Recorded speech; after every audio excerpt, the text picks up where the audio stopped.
Hello, Lisa here. Welcome back to my channel and welcome to anti-haul number 2.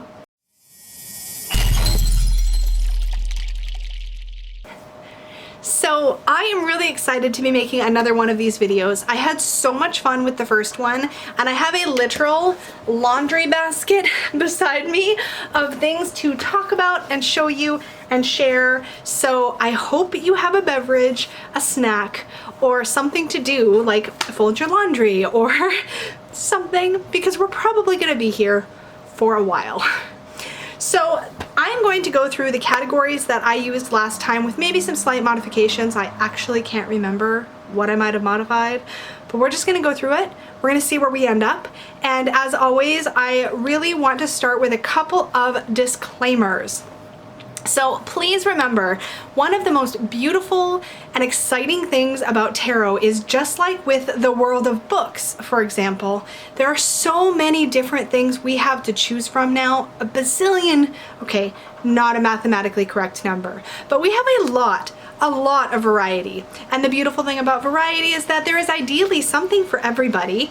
And I have a bit of an aesthetic. I'm not gonna say that I don't, and there's definitely things I can be a little bit picky about, but that's all personal taste kind of stuff. And my deck tastes may not be your deck tastes, and none of that stuff is a reflection on the creators or the artists. As always, I have mad respect for anybody who puts their work out into the world, and so it is always my intention that these videos be very positive, even when I'm saying something isn't working for me. And so one of the things I like to do is talk about what isn't working for me and what does work for me, so that you get to see sort of both sides of that equation. I also want to always give credit to the fabulous Kimberly Clark from the beauty and makeup YouTube community, who first began anti-hauls over there, because that is where I got this idea. So make sure to check out Kimberly Clark's channel down below if you are into beauty stuff, makeup stuff, or just fabulous humor, because her channel is a joy to watch. So without further ado, let's get into the first category, which is decks that I regret purchasing. There may be some deja vu because I may have talked about some of these things before, but the first deck I want to talk about that is a regret is actually the Wildwood Tarot. And you can see all of these flags because when I say that I tried and tried and tried to connect with this deck, I am not kidding you. I have studied, I have worked with, I spent a couple of months solid just trying to form a bond with this deck, and it just wasn't happening.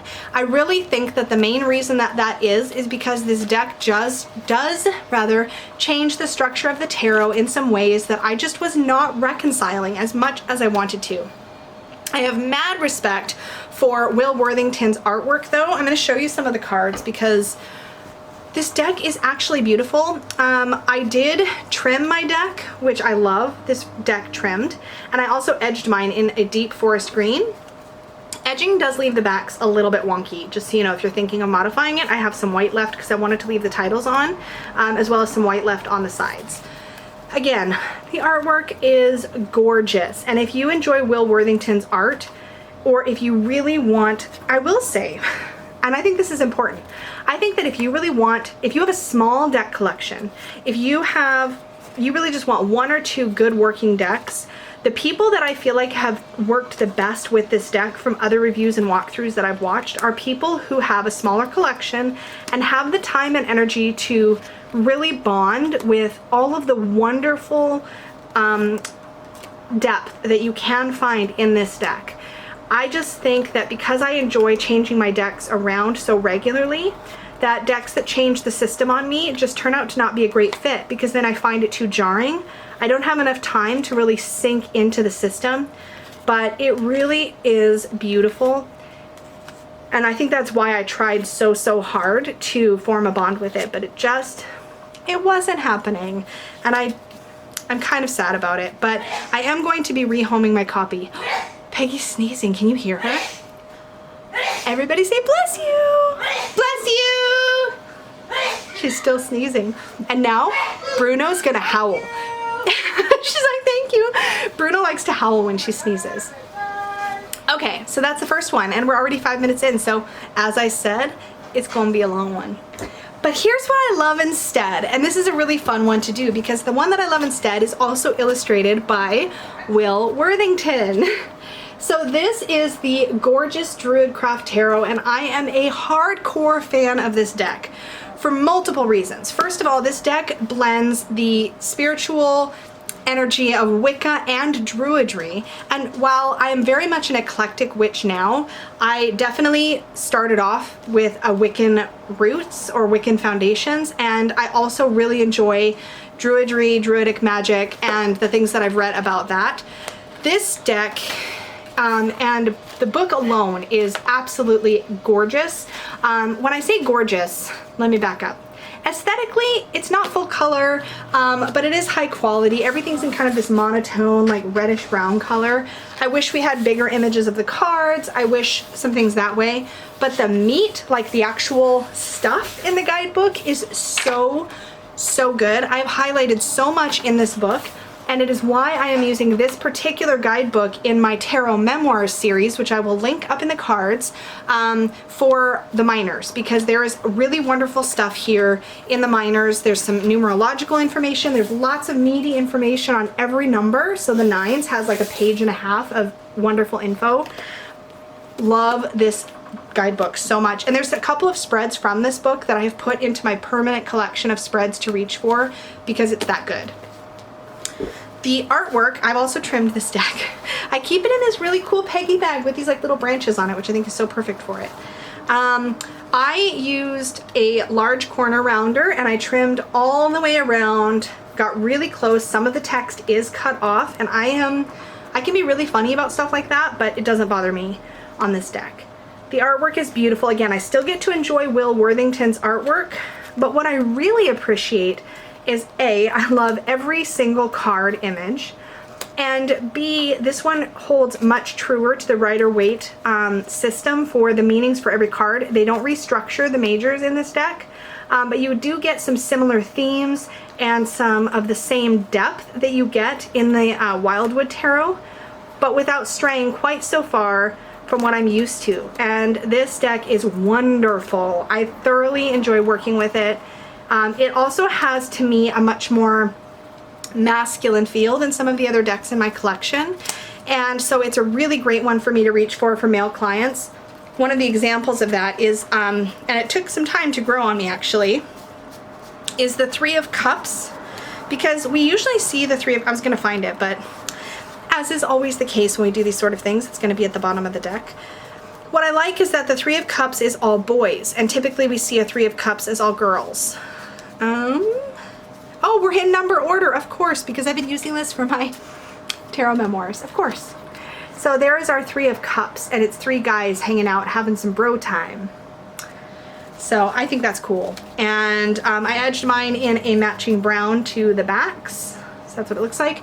I think I've seen somebody who edged this in gold, and because there's this little gold symbol on the back, and it looked really cool. But I might be making that up. I'm not sure. So I regret purchasing the Wildwood. Love the Druidcraft.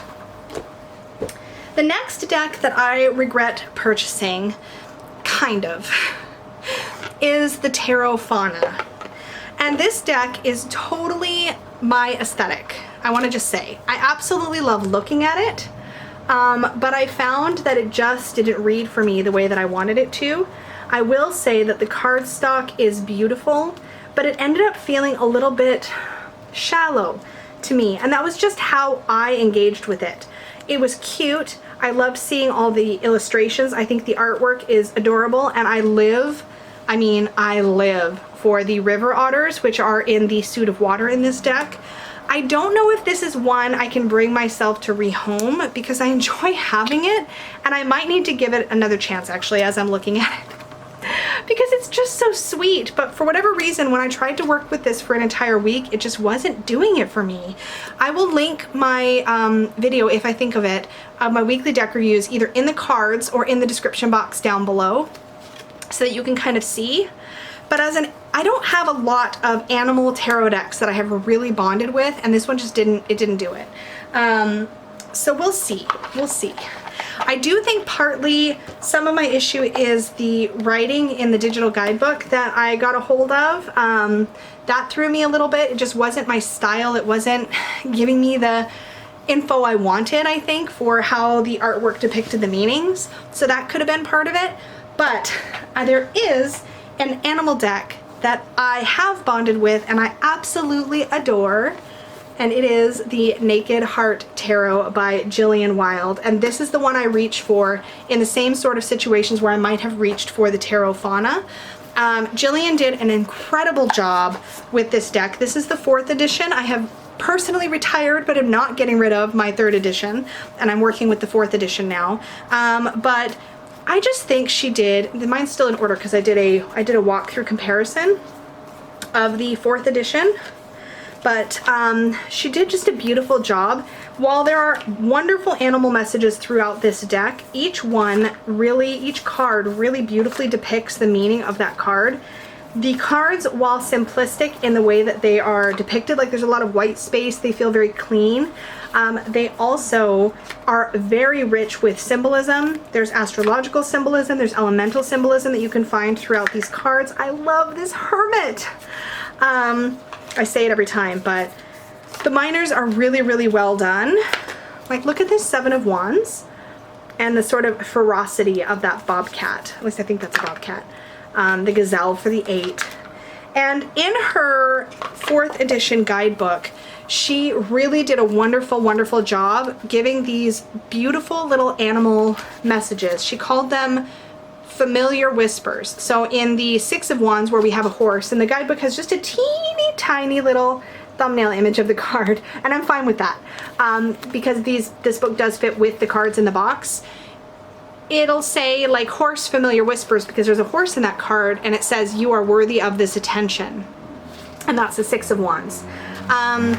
So while there is a motorcycle in the background, okay, anyways, while there is some really wonderful divination messages, you can work with this deck like a standard tarot. It has all the wonderful stuff you need for it to work that way. You can also work with this and use the animal familiar messages to get more out of this deck as well. And she has a whole section in the back talking about the art. I'm in love with this deck, I'm not gonna lie. So this is the one that is what I would reach for if I was gonna reach for a deck like Tarot Fauna. So this is the one that I personally gelled with better. Okay, let's talk for a second about non-Marseille pip decks.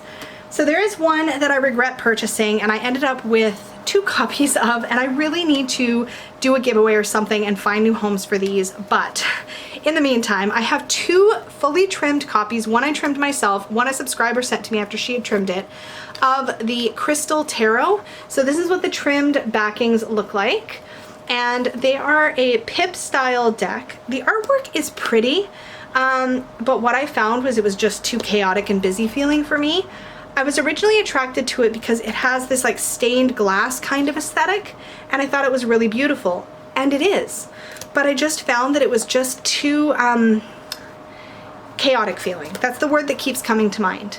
I believe this is a Lo Scarabeo deck, but I could be wrong on that. If you know for sure, feel free to correct me down below in the comment section. But it's very pippish, and I didn't get excited anytime I reached for it to work with it. So it's just been sitting on a shelf waiting to be rehomed at some point. However, I have another deck, and I gotta say, this is the one that currently is the only non-Marseille pip deck that I still own, I think. True pip deck, I should say. Because I've got some pip. You know what? I'm going to stop talking because I'm going to sound like a hypocrite. But this is the one that I think of as being a true non-Marseille pip deck, and it is the Arcana Tarot playing cards. Now, I've got to insert a caveat here. I currently like these better, but I also haven't tried to work with them. They're in my pile to be worked with for a whole week still. These are a playing card style pip deck. So they have a full major arcana. The cardstock is freaking lovely. These are by Dead on Paper. And, oh, okay, yeah. So these are all extra cards. That was not helpful. Hold on. Let's get to the real, here we go. The real cards. So they're really beautifully illustrated through the quartz. They're really beautifully classic playing cards through the minors.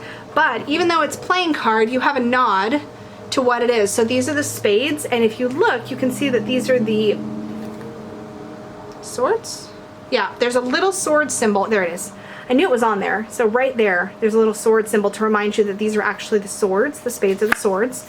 The hearts have a little cup symbol right there on each corner. So you have a full major arcana that is just stunning. And then you also have illustrated quartz and totally pip minors. So I really need to work more with this, but as far as having a deck to reach for that's very clean and is just pips through the minors, not Marseille, this is the one that I've held on to and that I plan to work with. So take that as you will, grain of salt, but this one is enjoyable for me to look at the very least, so I've held on to it. I will have more thoughts, more concrete thoughts once I've really spent some time with it. I will say the outer box, even though it's beautiful, it's like a tuck box. It opens like this, but it's really blue on the inside. It feels really flimsy. So I have one of these like playing card plastic hard cases that I keep it in like that, and then I put it in this really cute playing card Peggy bag, and it hangs on my wall, although currently it's in my pile to be worked with.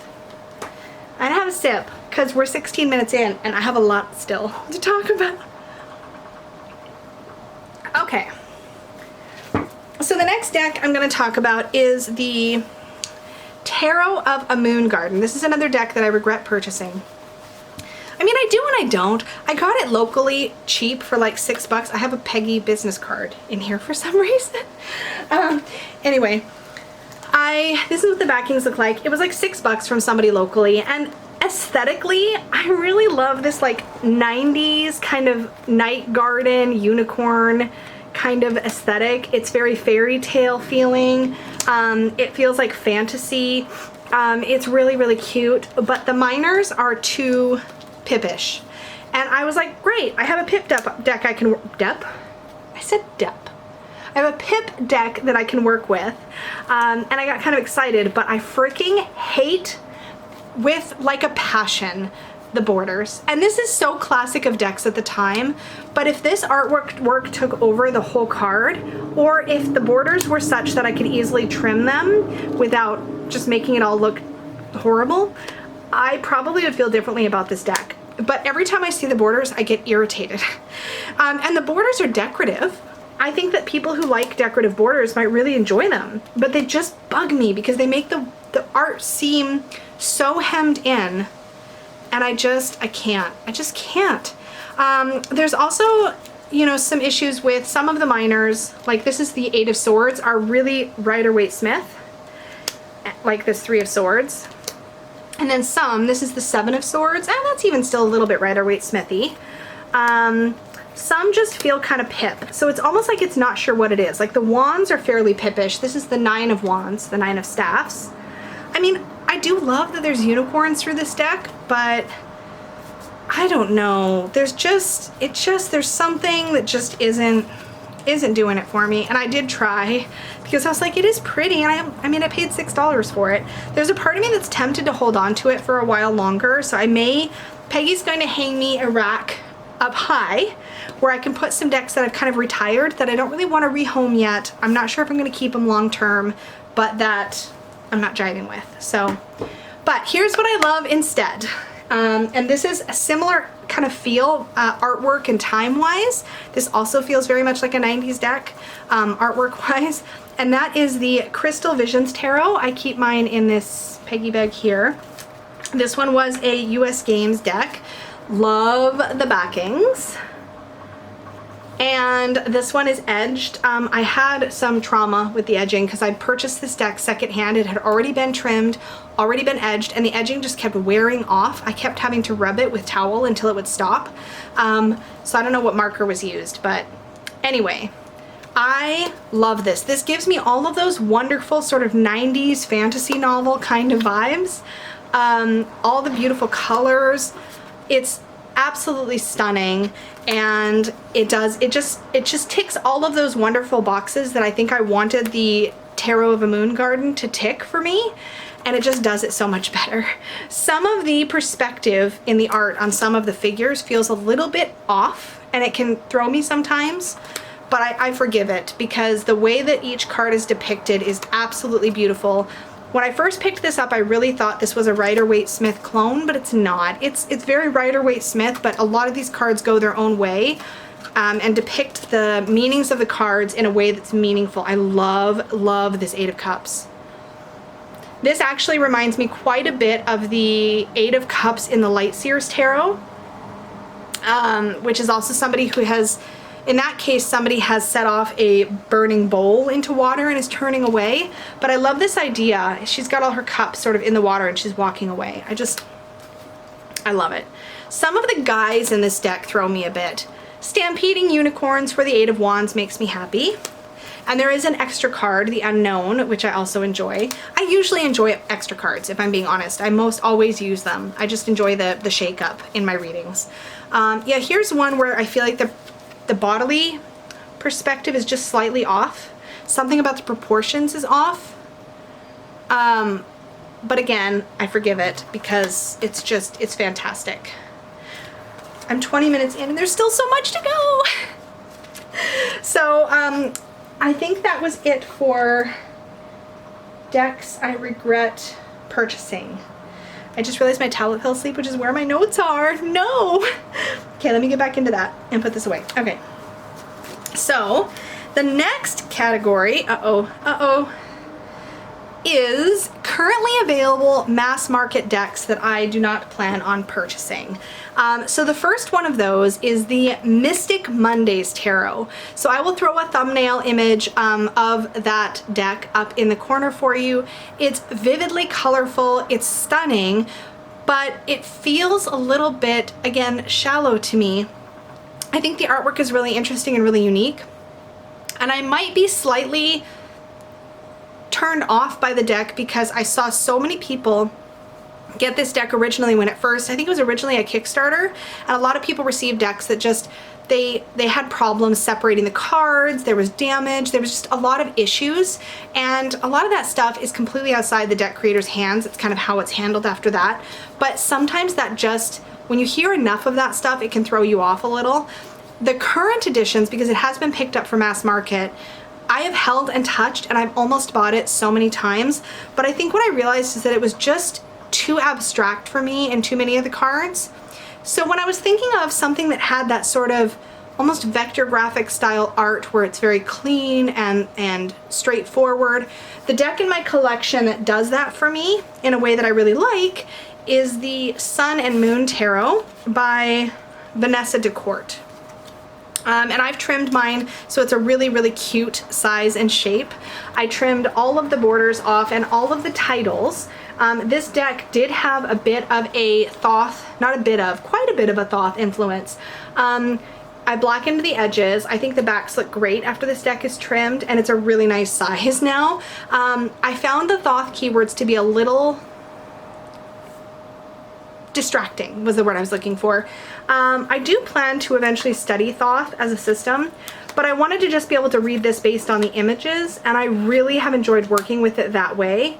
But the cards are very clean. There's not clutter in these cards. They're easy to look at, and all of the symbology is there. Nothing's there that doesn't have a purpose, and I really enjoy that about these. The colors are very bold and vivid, just like in the Mystic Mondays, but the Mystic Mondays has a very neon feel, a very abstract feel. This is not abstract, which is why I like it. It's not abstract, but it's clean and it's straightforward, and that's what I really, really enjoy. Now, I may enjoy a new layer to these cards once I have studied the Thoth system, but for now, I'm really enjoying just working with it as intuitively as I've been working with it, and it just works for me. So that is the one that I reach for when I want that sort of clean and simple sort of feel. I'm probably going to whine at Peggy for a small size tarot bag though, because in her standard bag, this trimmed deck actually fits sideways at the bottom, so I have like a lot of extra room. So I'm probably going to whine at her for a small bag soon for this one. But I do love the fabric, and she doesn't have any more of this, so I'm kind of hesitant. We'll see. The pile next to me is still huge.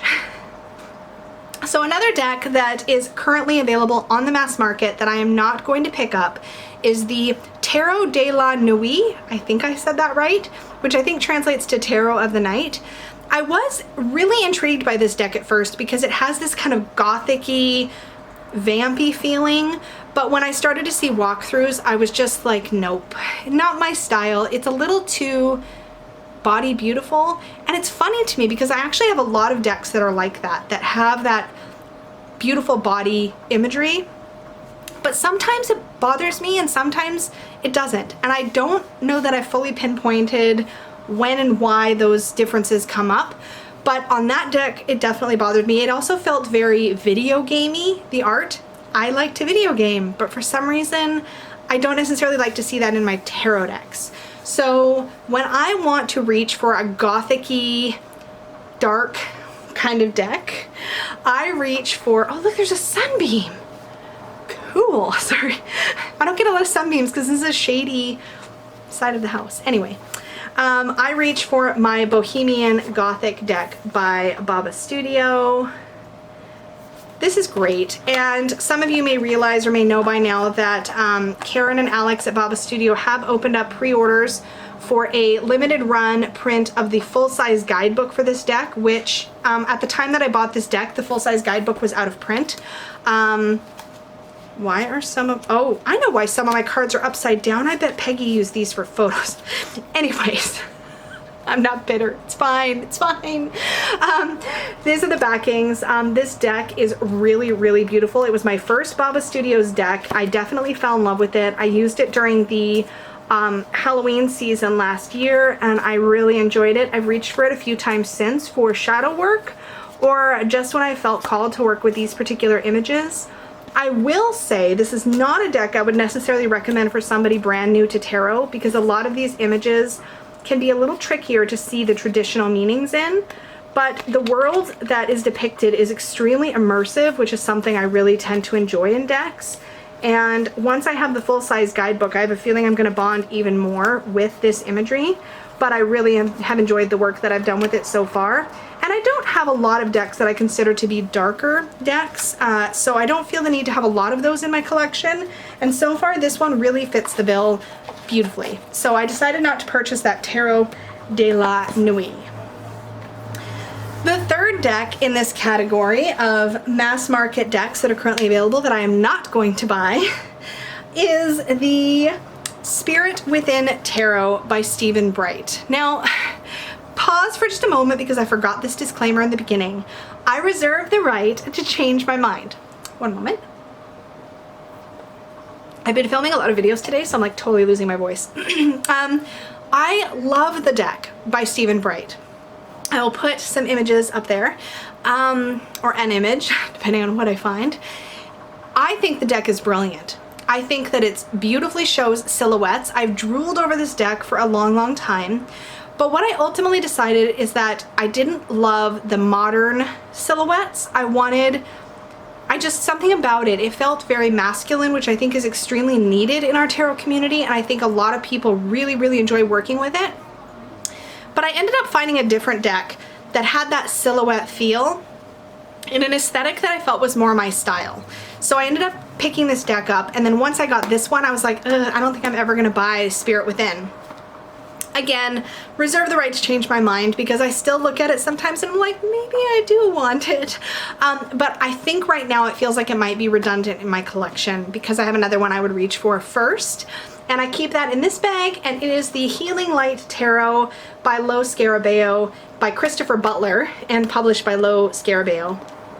This deck is such a dark horse. It does not get enough love on YouTube and Instagram, I don't think, but it is really well done. It's one of those Lo Scarabeo boxes with the lift-off lid, and I think the cardstock is really nice. The card images are borderless. The book, I don't reach for a whole lot, but it does explain the methodology behind the artwork, and that is based on this image on the backs, which is essentially, this is like a Vesica Pisces or a Venn diagram kind of image, but where the two circles interact, or overlap rather, is this sacred space in the middle, and the book calls that a mandorla. And the mandorla is this symbol is apparent on every single card in the deck. and it highlights a different spot. So it brings the focus for that card to a particular spot. These images are very silhouette-y, but it's exciting as a tarot reader to be able to first take in the whole image and then look for that mandorla and see what else you get by what spot on the card that highlights. And I really love the way it makes me think about the images differently. This deck has gone over very well when I've used it for in-person client readings. When I last read for clients in a metaphysical shop setting, I had a few decks just out on the table and I let the client choose which deck of like 3 or 4 that I had available, and this one was most often selected from those that I had. I think it's really beautiful. I love the play of light that runs through the entire deck. I just think this is really, really, really great, and it's very, very silhouette-y, and I love that. So because I love this deck so much, I realized that Stephen Bright's deck, while brilliant, would maybe get neglected in my collection. I am curious, as you're watching this, by the way, if you have any of the decks I either am not buying or that I reach for instead, and like what your thoughts are on them. Some of you might find that between this one and the Spirit Within deck by Stephen Bright that you prefer the other one, and I love hearing that kind of feedback in the comments. So please devil's advocate away and definitely share your thoughts, even on the decks I don't resonate with, because that's what's fun about this series. Okay, so next up is a new category, and this is going to be currently available indie decks that I am not gonna buy.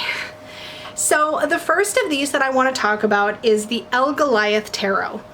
Again, I reserve the right to change my mind because I have waffled about this deck on and off over the past 6 months or so, and I think I've ultimately landed on not gonna buy for a couple of reasons.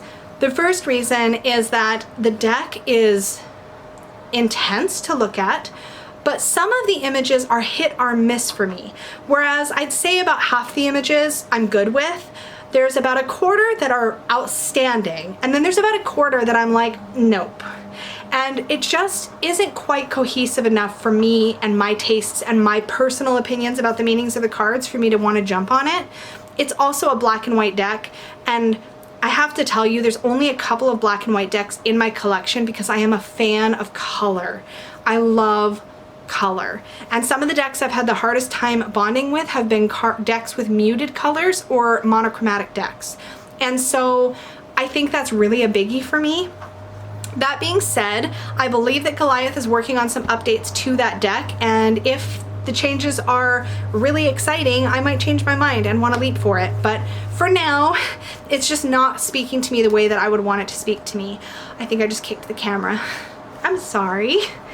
Anyway, the other thing about that is that there's not very many animal-based tarot decks, as I mentioned earlier in this video, that I really gel with, and the couple that I do always seem to have priority in my mind to those other decks. So what I reach for instead, let me have a sip. The Brady Tarot. You guys know this deck is a favorite of mine. I love the packaging, obviously. But what I love the mostest is everything. No, I'm just kidding. I mean, kind of. Not really. I love the guidebook. The guidebook is written by Rachel Pollack, who I fangirl over. Rachel did an out-freaking standing job making these cards feel like a lesson in animal and nature, animal behavior and nature. I feel like when I pull out this guidebook and work with this deck, that I learn something every single time, and that excites me as somebody who really enjoys learning. The deck itself has my heart because of its rose petally feel, the matte gold gilding. I love them. I kind of wish they were borderless, but I really, really enjoy the keywords, which is one of the things that this deck received some criticism for. Some people love keywords and some people hate them, and I'm in this funky middle place where if the keywords resonate with me, I'm loving them, and if they don't resonate, not a fan. So it completely depends on whether or not the keywords that the creator has chosen make sense to me and my tarot practice and the way that I relate to tarot. I will say that what I love about this deck is it is not a fluffy tarot deck for an animal deck. It's not just happiness and good times. It's not just animals frolicking in nature. It's really I call this my National Geographic deck, which you'll know if you've seen me talk about it before. But it's so wonderful at being balanced and showing the realness of how things go in the natural world. And I love that about this. These were originally lino cut images, which means that Emmy Brady, who created this deck, engraved every single one of these images out of, I think it's like lino cut means it's like a linoleum, and then used that, washed it over in ink, and then essentially stamped these images and then printed them and then colored them. It's fascinating. There's a lot of love in this deck, but aesthetically I love this deck, artistically I love this deck, educationally I love this deck. It teaches me. It's really, really great. I will say that I do not really find this one that I would immediately reach for client readings. I would be quicker to reach for the Naked Heart Tarot as far as a client who wants an animal deck reading, because this one can be a lot more intense. But if I was doing, say, a shadow work reading for a client or something that was going to go a little bit more into that, if I had a client that I knew wanted to do that work and was cool with being confronted in that way, I might be quicker to reach for this one. And I still get river otters, look! Anyways, I love it. I love it so much. I think that you can still purchase this from, I don't know that it's sold out yet, but I haven't checked, to be honest. So this was from her original first edition, which was a Kickstarter. I was able to purchase it once the Kickstarter was complete off of her website. I really, like I said, I love it. I think the quality is outstanding. Love, love, love. I should actually start putting these back in this laundry basket because I've got a pile of decks next to me and it's getting kind of overwhelming. Another independent deck that I am not going to buy, and I'm pretty sure I won't change my mind on this one, is the Fate Shifters Tarot. I will put a picture of some of the cards up there, and I may also link down below to somebody else's walkthrough. I don't know how I'm going to structure that part yet. Maybe I should stop talking. Anyway, the Fate Shifters Tarot is a repainting of Pamela Coleman Smith's original deck, the Rider-Waite-Smith deck. And the paintings are beautiful. It's got that really, really heavenly, like artistically painted feel to it, but it just didn't excite me. And that's literally all it was. It was just a personal taste thing. I wanted to like it, but it just didn't grab me like I wanted it to grab me. But when it comes to beautifully painted decks, my go-to is my Pagan Otherworlds. This deck is so stunning. I almost broke my seal and then I would have been sad. There's a seal on the top, so I open it from the bottom. Anyways, I love this deck.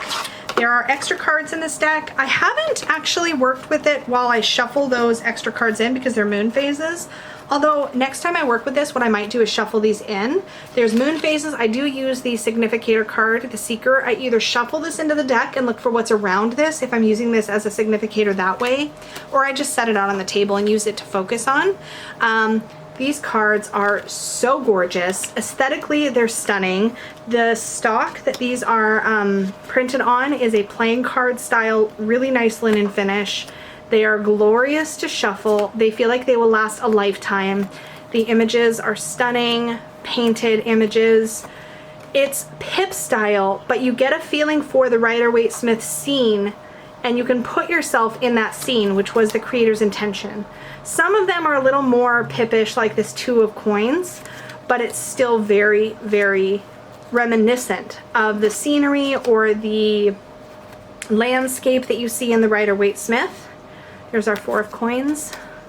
Some, like this one, are really obvious. This is the Six of Wands. You still have the laurel wreath and the sort of banner that runs through the image.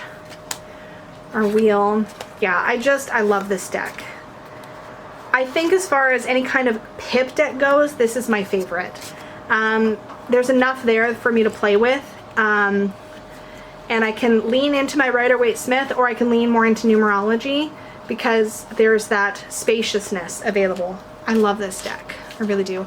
I'm hesitant to ever modify it, so I've not edged it, although I'm tempted to edge it in gold, but these are the backings. And they're just so pretty. Okay. Another independent deck that I do not plan to purchase is the Tarot of Magical Correspondences. And I was on the fence about this one because, again, part of me loves to geek out on the study aspect of all of this stuff. But it was a deck that, while I think it would be a valuable study tool, I realized I wouldn't, like, visually it was too chaotic and I wouldn't want to reach for it for readings. And while there are some decks I have that I primarily use as study decks, I like the idea that any of those I could use for readings if I really wanted to. And that one felt so chaotic that it would be just like having a book. And I do have T. Susan Chang's book, Tarot Correspondences. So I feel like I already have a book, so I don't need a deck of correspondences as well.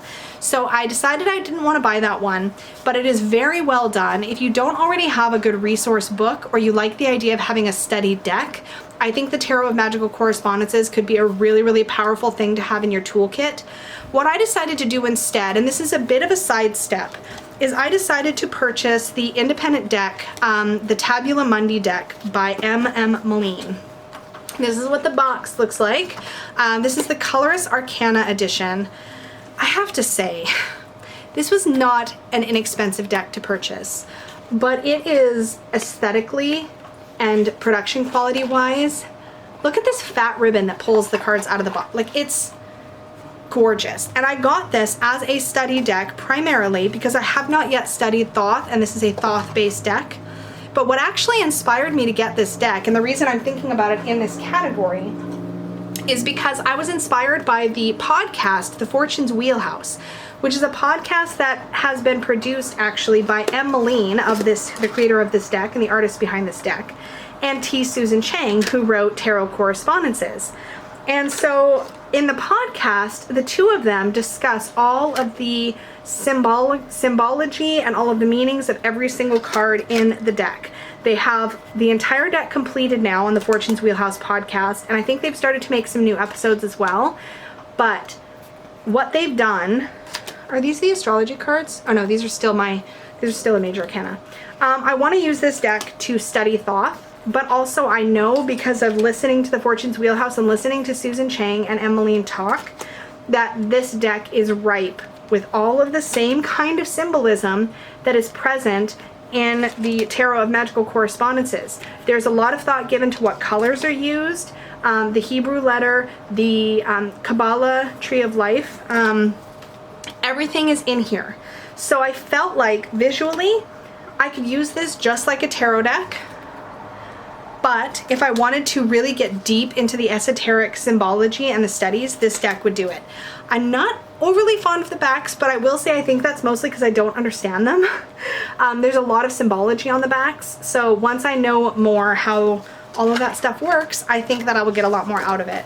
And I did go ahead and purchase the really meaty Book M Liber Mundi to go with this deck, and it is chock full of information. So this is going to be a deep dive for me when I have the time to really dive into Thoth. This is what I'm going to be studying, and I'll be using this alongside the Rider-Waite-Smith deck and listening to Fortune's Wheelhouse, and that is going to be a whole project.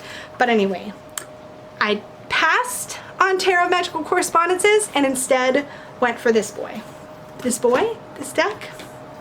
I better have another drink, or my voice is gonna go. Okay, next up is the category things that are currently in pre-order status, and I think one of these might actually be out now because I started making this list a while ago. That's okay, I'm gonna throw it in there anyways. So the first item is the Rackham Tarot, which is based on Arthur Rackham's, I think that's his first name, his illustrations from fairy tales and fables. I will put some pictures of what that looks like up there. Arthur Rackham's artwork is definitely very storybook feeling, and I'm attracted to it, but whenever I looked at images of this deck or images of his, I just felt like they were very dark, and I like light in my decks or bold colors, and this just felt very deep and dark. I think the illustrations are great. I just worry that I wouldn't connect with it properly. So I decided not to pre-order that deck. The deck that I would reach for instead is my copy of the Mystic Fairy Tarot, the Borderless Edition. This one has some muted colors, so it's not color-wise my favorite deck, but it is very fairy tale. It's sort of set in this fairy garden world. And the minors tell a story. So each suit has a bit of a story or a tale associated with it. And for that reason, I feel like this would be the one that sort of scratches that same itch for that storybook quality. But I just really enjoy the artwork. It's light, it's breezy. So this is the one I would reach for if that's what I was in the mood for. I do also have the Fairy Tale Tarot by Baba Studios, but I have really been struggling to properly bond with that deck. So it's not in a regret category at all, but this one's the one I would reach for if I just wanted to do a reading, but I wanted that storybook kind of feel. Next up, I saw this in pre-order and it made me giggle because it makes me think of all the video games I can't play because they make me scream. And it is called the Z Tarot.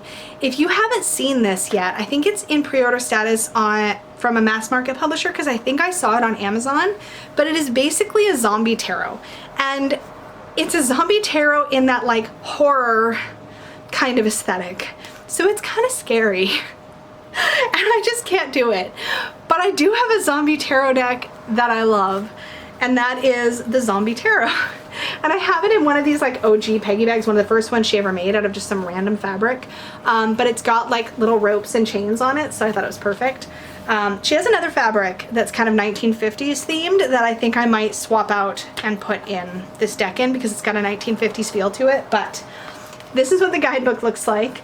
This deck actually comes in a super cute, thematically appropriate box, but I like to hang my decks. So I've stored the box, I'm not using it. The book is really funny, really witty, and is like aged and made to look like it's from that era. This deck aesthetically does so much for pulling you into a particular world, and this deck has so much sass. Like, I actually regretted when did I do that? I did a tag of some kind and it was like, what is your sassiest deck? And I regretted forgetting about this one.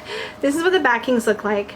I will say the cardstock, while really thick, feels a little bit cardboardy to me, but it is sturdy. But it's a collage style deck. It's really fun. It's definitely zombie themed, but it's also got this like making fun of itself kind of energy about it, so it's not scary to look at. It can be a little gory to look at, but it's in that almost comic book style that makes me just not take it overly seriously. I think it's the collaginess that makes it not seem like just gross, right, to me. So I really enjoy reaching for this around the Halloween time. I did some fun spreads with it last year that I put on my YouTube channel, and this is a fun one. I really, really enjoy it. So that is it for pre-orders that I didn't back. Those are the two I caught. There's a couple of others coming out that I'm anticipating, but that is not what this video is about. So the next category, and this may be the last one, no, second to the last category, is Kickstarters I did not back. This one is tough because there has been some really great stuff coming out on Kickstarter lately. And this first one I have to share with you literally broke my heart in a way. So hold on for that. So the first Kickstarter since I made my last anti-haul that I did not back that I want to talk about is the Whispering Spirits Tarot by the lovely Joanna Nelson. I thought I was going to buy this deck. I thought I would buy anything Joanna Nelson did because I adore her work and I respect it so much, and her work is totally my aesthetic. But I'm also really clear with myself that I don't want to purchase things that will get neglected. And if I know before I buy it that I'm likely to neglect it, I just can't bring myself to do it. I didn't end up getting other things by artists I really, really enjoy because I have something by that same artist that I like better. And as you probably know if you've watched my channel for like a half a minute, I am in love with Joanna Nelson's Mons Tarot. A subscriber very generously gifted me this first edition deck quite some time ago, and it just became my soul deck. It's a deck I love so much that I fangirl like a spaz. And as you can see by the image that I will have put up there, you will have seen that the artwork style, as Joanna Nelson has a very clear, I think, aesthetic. Her artwork style is, that was not supposed to happen. Her artwork style is beautiful, it's bold, it's playful, it's sweet. It's got so much personality, and the Mons Tarot it fits this like perfect little niche in my world that just feels like home to me. It's comfortable, it's happy, but it doesn't shy away from anything. And here's the thing, I think she did just as stunning of a job with Whispering Spirits. It's just that I love this deck so much that if I have this deck and another deck that is just as playful and fun and wonderful, then one of them is going to get neglected, and I can't neglect my Mons Tarot. So I just couldn't. I couldn't at the end of the day. I knew I would just end up neglecting it because I would reach for this one first every single time. So it kind of broke my heart because a part of me was like, oh, I want it anyway. I wanted just to have it. And then I'm like, no, that doesn't feel right to me. And maybe that will change at some point. Maybe there will be decks that I'll want to have just to have. And there maybe even are a couple in my collection now, but I'm trying to be mindful about only acquiring the things that really like I know that I will use, even if it's only a little bit. But yeah, so there's that one. And the other two, so let's see, the next Kickstarter that I did not back, and again, I could see myself probably picking this up at some point, I'm just not backing it yet, is the Spacious Tarot. This one is, I think, even still on Kickstarter, and oh my gosh, I've been talking for so long, and I'm sorry, because this is long. But the Spacious Tarot on Kickstarter took off. It was like fully funded within like an hour or two or something ridiculous like that. It's beautiful. It doesn't feature people. Its whole premise is that it gives you all this space to put yourself into the image, and I love that. But it's not right for me yet. I'm just waiting. I'm just gonna wait. And when people do walkthroughs and I get a better chance to really sit with the imagery, I might change my mind. But for now, when I wanna pull myself into a card, the deck that I reach for, which I keep in this really nice wooden tarot box that my nephew got me a long time ago, is the Tyldwick Tarot. I believe you might still be able to get a hold of this. There were some remaining copies, but I believe if it's not out of print yet, it's nearly out of print. But it's very much draws you in. It's like you're standing in a room or in an outdoor space and you're in the environment of the tarot card that is represented. So this one is, to me, what I think the Spacious Tarot is, but in this older, more antique feeling kind of way. So this is the one I reach for when I want to path work in a space that I think the tarot card, that one's upside down, that I think the tarot card represents. Some of these are upside down. I can always tell when Peggy has used my decks for photos, or I did this. It may be my fault, but it's more convenient to blame her because she's not here to defend herself. So anyway, that is the Tyldwick Tarot, and I adore this. This is a treasured item in my collection, and definitely it allows you to go into the image. And finally, in this category of, it's okay, I'm gonna fix it in a minute, but in this category of decks that I didn't back on Kickstarter is the Shakti Wisdom Oracle. I was this close. In fact, I actually can't remember, but I may have backed it and then canceled my pledge when I realized it wasn't going to work for me. To which I apologize, creators, but I have done that occasionally where I've like backed something on impulse and then realized, wait, I'm not going to ever use this. And I pulled out. So I'm sorry. I always feel horrible when that happens, but it's only happened to me twice, I think, so far. But this one was one of them. And what stood out to me about the Shakti Wisdom Oracle, which I'll put some images up if I can find any, was it had this really lovely feel of pulling in that sort of yogic wisdom, the kind of stuff that just sort of feeds my soul. And it had a feminine feel, and I liked the style of the artwork. But it ended up feeling, the more that I looked at the images, for me it felt a little bit disjointed. something about it didn't feel quite cohesive, and in the end I just realized it wasn't for me. The deck in my collection that totally scratches that itch though is the Connected and Free Alchemist Oracle. I purchased this when I sold a different deck that I had. This was a bit pricey. I believe it came in from Australia, which shipping from Australia, it doesn't matter who you are, you guys, Australian outbound shipping is horrifying. So if you're buying a Australian deck, it is not the creator's fault. It's just expensive shipping from Australia. So any Australian decks do tend to be pricier, but a lot of the creators from, I almost said from down under. How silly would that have sounded? But it's true. A lot of them are really, really talented, and I've fallen in love with so many Australian decks. And I wish more mass market publishers would pick up Australian creators' items, because it can be so hard to get their work out into the world with that expensive shipping. But it was, this purchase, so worth it. The artwork is stunning. It's an intuitive read. There's some wonderful chakra energy through this deck, including actually some cards in here that represent the chakras. So there is one for every chakra. See if I can find at least one. Oh, this is one of my favorite images. Stand Still. This artwork is just gorgeous. I love it so much. Elixir. I love this one. Yeah, so here's a root chakra or base chakra card. They're beautiful. This deck would make gorgeous stickers as well. There is a tarot deck by the same creator. I think it's called the I forget the name.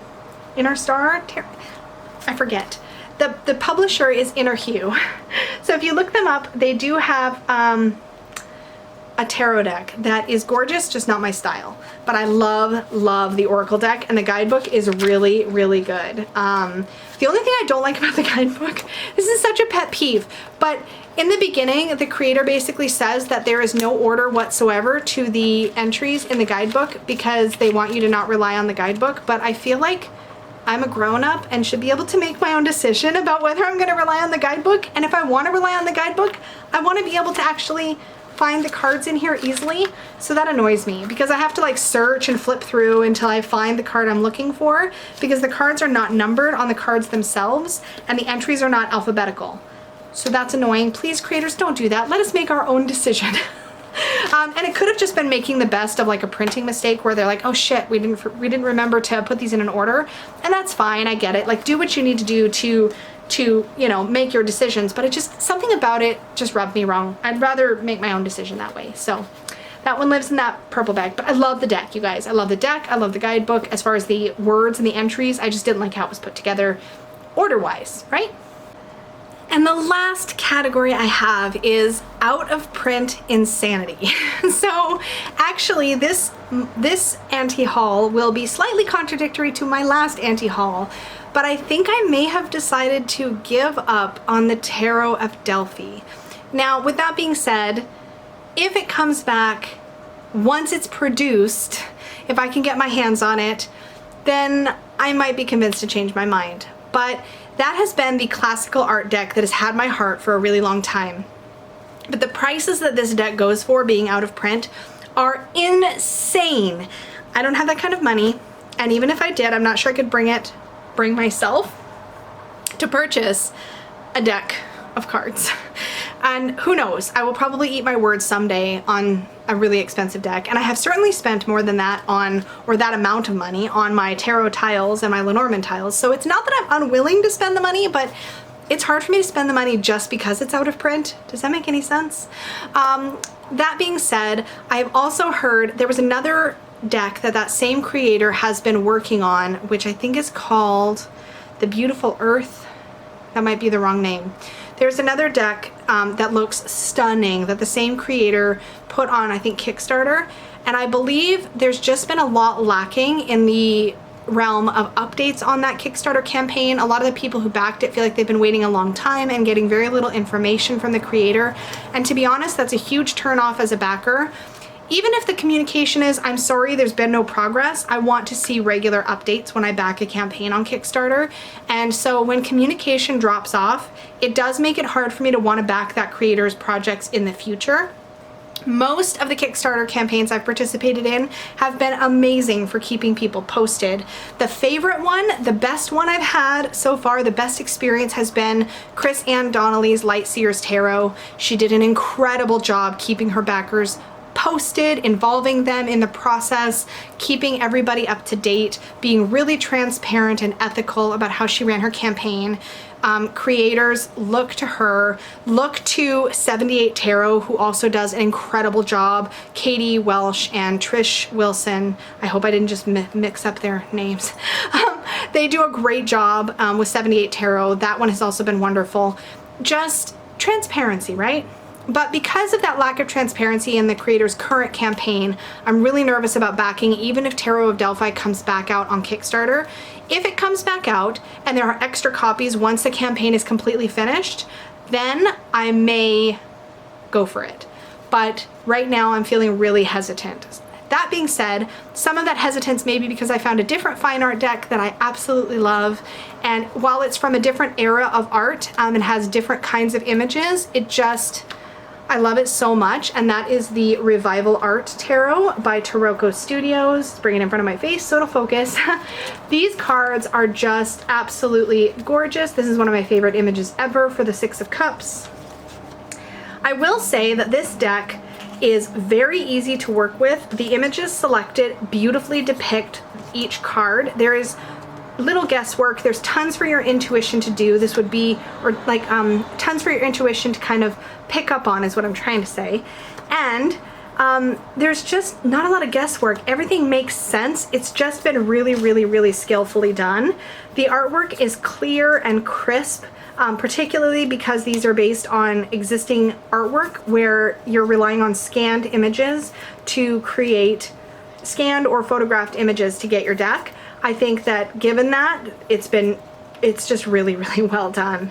I love just about everything about this deck.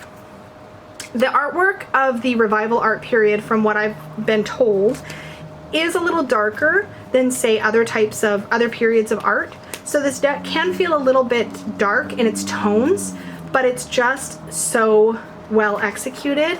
And I'm somebody who loves vivid and bright colors, but I still love this deck. And because I have this deck and I've gotten on so well with this deck, I feel less like I need the Tarot of Delphi in my collection. And in fact, this deck has replaced a different fine art deck that I did have in my collection. And so currently this is the only one, the only historical art, maybe not fine art, but the only historical art deck that I have. So this is what I reach for when I have that like Tarot of Delphi mood going on. So that was a lot of categories and a lot of decks. And if you sat through this entire video, thank you so, so much. I would love to see other people's anti-hauls. If you feel like you want to make a VR, please make a VR. If you just really love enjoying, yeah, that's what I said.